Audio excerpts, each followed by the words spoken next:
yung mga taong naganda nito.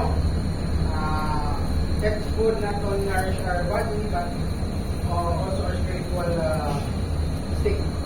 And we hope and pray that we have safe voyage, safe of love, safe of friendship, safe of unity, to overcome and to surpass everyday life sa barko.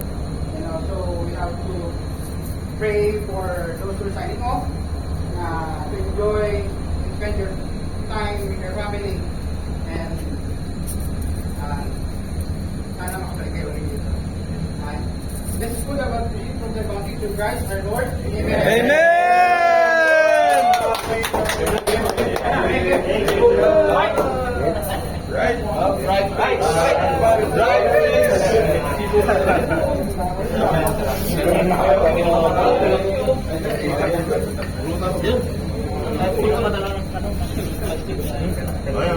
Yan maganda. Kamay naman wala tayo eh. Bakit? Yan. Dito po, hindi. Sa Malokan. Kamay tayo.